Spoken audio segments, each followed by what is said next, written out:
Hi friends, welcome to village వంటకాలు. Friends, సరికొత్త రెసిపీతో మీ ముందుకు వచ్చాను. ఇవాళ రెసిపీ వచ్చేసి simple and tasty snack recipe అండి. ఇది స్నాక్లోకి ఏం చేసుకోవచ్చు, లేదంటే మార్నింగ్ బ్రేక్ఫాస్ట్లో కూడా చాలా బాగుంటుందండి. అవి ఏంటని ఆలోచిస్తున్నారా? బొబ్బరి పప్పుతో గారెలండి. మీలో ఎంతమందికి ఈ బొబ్బరి పప్పు గారెలు ఇష్టం అండి? మీలో ఎంతమందికి ఇష్టం అనేది కింద కామెంట్ బాక్స్లో కామెంట్ చేయండి. బొబ్బరి పప్పుతో చేసుకునే గారెలు చాలా రుచిగా ఉంటాయండి. పక్కా పల్లెటూరు స్టైల్లో ఈ బొబ్బరి పప్పు గారెల్ని ఎలా రెడీ చేసుకోవాలి, దాని ప్రాసెస్ ఏంటని చూసేద్దాము. ముందుగా బొబ్బరి పప్పు గారెలు రెడీ చేసుకోవడానికి నేను ఇక్కడ 1/2 kg బొబ్బరి పప్పు తీసుకున్నానండి. తీసుకున్న పప్పులో వాటర్ని పోసి ఒక 2-3 సార్లు బాగా కడిగి తర్వాత ఇందులో వాటర్ని పోసి 3-4 గంటల సేపు అయినా ఈ పప్పును నానబెట్టుకోవాలి. ఇలా నానబెట్టిన ఈ పప్పులో నుండి వాటర్ని వేరు చేసుకోవాలి. నేను తీసుకున్న 1/2 kg పప్పుకి క్వాంటిటీ అనేది పెరిగింది.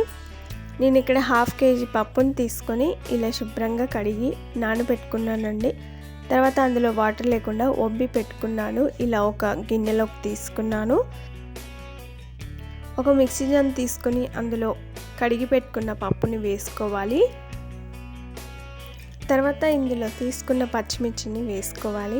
పచ్చిమిర్చి డైరెక్ట్గా కాకుండా కట్ చేసి వేసుకోండి. తర్వాత కొంచెం అల్లం ముక్క, ఒక 2-3 వెల్లుల్లి రెబ్బలు వేసుకోవాలి.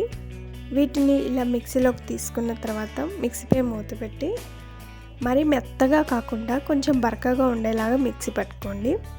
ఇలా ఒకసారి మిక్సీ పట్టిన తర్వాత ఇందులోనే కొన్ని వాటర్ని పోయండి.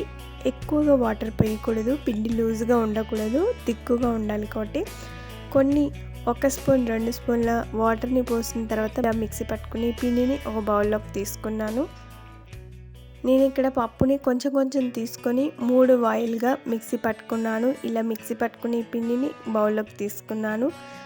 సన్నగా తరిగిన కరివేపాకు, పుదీనా, కొత్తిమీర వేసుకోవాలి.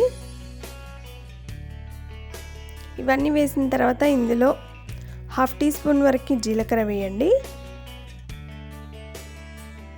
తర్వాత ఇందులో రుచికి సరిపడా ఉప్పు వేసుకోవాలి.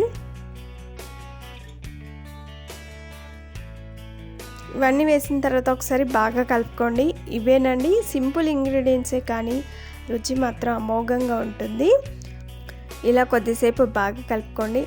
చూసారు కదా, పిండి ఈ విధంగా ఉండాలి. ఇటు లూజ్గా ఉండకూడదు, బాగా గట్టిగా కూడా ఉండకూడదు, ఈ విధంగా ఉండాలి. పిండి ఏ విధంగా ఉండాలంటే కొంచెం పిండిని ఇలా చేతిలోకి తీసుకొని గారెలాగా ఒత్తితే మనకి ఈజీగా వచ్చేయాలి. ఆ విధంగా వచ్చేలాగా మిక్సీ పట్టుకోండి. ఇప్పుడు డీప్ ఫ్రైకి సరిపడినంత ఆయిల్ వేడి చేసుకోవాలి. ఆయిల్ వేడిన తర్వాత ఫస్ట్ చేతులకి కొన్ని వాటర్ని కానీ కొంచెం ఆయిల్ కానీ అప్లై చేసుకోవాలి. నేను ఇక్కడ వాటర్ని అప్లై చేశానండి. కొంచెం పిండిని చేతిలోకి తీసుకున్నాను. వేరొక చేయి పైన ఈ పిండిని వేసి ఇలా గారెలాగా వస్తాను. మధ్యలో హోల్ చేసుకోవాలి. ఇలా మధ్యలో హోల్ చేయడం ద్వారా పిండి అనేది లోపల వరకు బాగా ఫ్రై అయిపోతుంది. ఇలా హోల్ చేసిన తర్వాత గారెని మెల్లగా తీసి కాగుతున్న ఆయిల్లో వేసుకోవాలి. ఇంకొకటి రెడీ చేసి చూపిస్తాను. ఫస్ట్ చేతులకి వాటర్ని అప్లై చేసుకోవాలి. తర్వాత కొంచెం కొంచెం పిండిని ఇలా చేతిలోకి తీసుకొని గారెలాగా ఒత్తుకొని మధ్యలో హోల్ చేసుకోవాలి. తర్వాత దీన్ని మెల్లగా తీసి కాగుతున్న నూనెలో వేసుకోవాలి. ఈ గారెల్ని మరీ మందంగా చేసుకోకూడదండి, అలాగని బాగా పల్చగా కూడా ఉండకూడదు. మీడియం సైజుగా మనం ఈ గారెలు రెడీ చేసుకోవాలి. చూడండి, మనకి ఎలాంటి పాలిథిన్ కవర్, బటర్ పేపర్ ఏవి లేకపోయినా కూడా చేతిపైనే చాలా ఈజీగా వచ్చేస్తుంది. ఆయిల్లో ఎన్ని పడితే అన్ని మనం గారెలాగా రెడీ చేసుకొని వేసుకున్న తర్వాత అవి కొంచెం ఫ్రై అయిన తర్వాత ఇలా గరిటెతో రెండో వైపు తిప్పుకోవాలి. రెండు వైపులో కూడా మంచి కలర్ వచ్చేంత వరకు ఫ్రై చేసుకోవాలి. స్టవ్ మీద చేసేదానికంటే కూడా పొయ్యి మీద వంటలు చేస్తే ఆ రుచే వేరండి, చాలా బాగుంటాయి. పొయ్యి మీద ఏ వంటకం చేసినా కూడా చాలా రుచిగా ఉంటాయి. గరిటెతో తిప్పుకుంటూ రెండు వైపులో కూడా మంచి గోల్డెన్ బ్రౌన్ కలర్ వచ్చేంత వరకు ఫ్రై చేసుకోవాలి. ఇలా ఫ్రై చేసుకుని గారెల్ని ఒక ప్లేట్లోకి తీసుకుందాం. నేను ఇక్కడ ఇలా చిన్న బేషన్లోకి తీసుకున్నాను.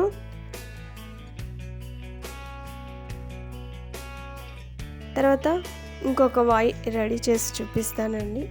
ఫస్ట్ చేతులకి వాటర్ అప్లై చేసుకొని కొంచెం పిండిని చేతిలోకి తీసుకొని ఇలా మరీ మందంగా కాకుండా మరీ పల్చగా కాకుండా మీడియంగా ఈ గారెను ఒత్తుకున్న తర్వాత మధ్యలో హోల్ చేసుకోవాలి. చూడండి ఎంత చక్కగా వచ్చిందో. తర్వాత కాగుతున్న నూనెలో వేసుకొని ఫ్రై చేసుకోవాలి. బాండీలో ఎన్ని పడితే అన్నిటిని వేసుకోండి. ఒకదానికొకటి అతుక్కునేలా కాకుండా విడివిడిగా వేసుకొని ఫ్రై చేసుకోవాలి. ఇలా బాండీలో పట్టే అన్ని వేసుకున్న తర్వాత నేను ఇక్కడ పొయ్యి పైన చేస్తున్నాను కాబట్టి కొంచెం మంటని మీడియంగా పెట్టుకొని ఈ గారెల్ని ఫ్రై చేసుకోవాలి. స్టవ్ మీదనైతే స్టవ్ని మీడియం ఫ్లేమ్లో పెట్టుకొని ఫ్రై చేసుకోండి. అలాగైతే పిండి లోపల వరకు కూడా చక్కగా ఫ్రై అయిపోతుంది. గరిటెతో తిప్పుకుంటూ రెండు వైపులా కూడా మంచి కలర్ వచ్చేంత వరకు ఫ్రై చేసుకోండి. ఇలా ఫ్రై చేసుకున్న ఈ గారెల్ని ఒక బౌల్లోకి కానీ ఒక ప్లేట్లోకి కానీ తీసుకోవచ్చు. నేను తీసుకుంది ఎక్కువ క్వాంటిటీ కాబట్టి నేను ఇక్కడ చిన్న బేషన్లోకి తీసుకుంటున్నాను. అంత పిండిని ఇదే విధంగా రెడీ చేసుకోవాలండి. అచ్చం మనకి బండి మీద దొరికే పప్పు గారెలు ఎంత రుచిగా ఉంటాయో అంతకంటే ఎక్కువ రుచిగా ఇంట్లోనే ఎన్నంటన్నిటిని ఈజీగా రెడీ చేసుకోవచ్చు. చూడండి, బొబ్బరి పప్పుతో రెడీ చేసుకున్న గారెలు ఎంత బాగా వచ్చాయో, మంచి కలర్లోకి వచ్చాయి. లోపల పిండి కూడా బాగా ఫ్రై అయిపోయింది. చూస్తుంటేనే నోరూరించి మార్నింగ్ టిఫిన్లోకి లేదంటే ఈవినింగ్ స్నాక్లోకి వేడిగా ఇలా బొబ్బరి పప్పు గారెలు చేసుకోండి. ఎంత రుచిగా ఉంటాయి అనేది మాటలలో చెప్పలేము, చాలా బాగుంటాయి. ఈ గారెల్లోకి చికెన్ గ్రేవీ కర్రీ చాలా బాగుంటుందండి. చిల్లి గారె చికెన్ కర్రీ అనేది చాలా సూపర్గా ఉంటుంది కదా కాంబినేషన్. అలా ఈ గారెలు చేసుకున్నప్పుడు చికెన్ గ్రేవీ కర్రీతో సర్వ్ చేసుకోండి, చాలా రుచిగా ఉంటాయి. ఎలాంటి కర్రీస్ లేకపోయినా కూడా డైరెక్ట్ వట్టివైనా తినేయొచ్చండి, అంత రుచిగా ఉంటాయి. ఈ గారెలు రెడీ చేసి దీంట్లోకి చికెన్ కర్రీ చేశానండి. కాంబినేషన్ అదిరిపోయింది. ఒకటి కట్ చేసి చూపిస్తాను. లోపల పిండి కూడా బాగా ఫ్రై అయిపోయింది. చూసారు కదా గారెలు ఎంత మంచి కలర్లోకి వచ్చాయో, చాలా రుచిగా ఉన్నాయండి. మరి మీరే తప్పక ట్రై చేస్తారు కదా. మరిన్ని ఇలాంటి ఎన్నో వెరైటీ రెసిపీస్ కోసం మా ఛానల్ని సబ్స్క్రైబ్ చేసుకోండి. మీకు ఈ వీడియో నచ్చినట్లయితే లైక్ చేయండి. మీ ఫ్రెండ్స్కి కానీ రిలేటివ్స్ కానీ షేర్ చేయండి. మీరు తప్పక ట్రై చేసి మీకు ఎలా వచ్చిందో, టేస్ట్ ఎలా ఉందో కామెంట్ చేయండి. ఫస్ట్ టైం ఆ వీడియోని చూస్తున్నట్లయితే వెంటనే సబ్స్క్రైబ్ చేసుకోండి. పక్కనే ఉన్న బెల్ సింబల్ని క్లిక్ చేయడం ద్వారా మేము పెట్టే ప్రతి వీడియో నోటిఫికేషన్ మీ మొబైల్కి వచ్చేస్తుంది. Thanks for watching. Bye bye.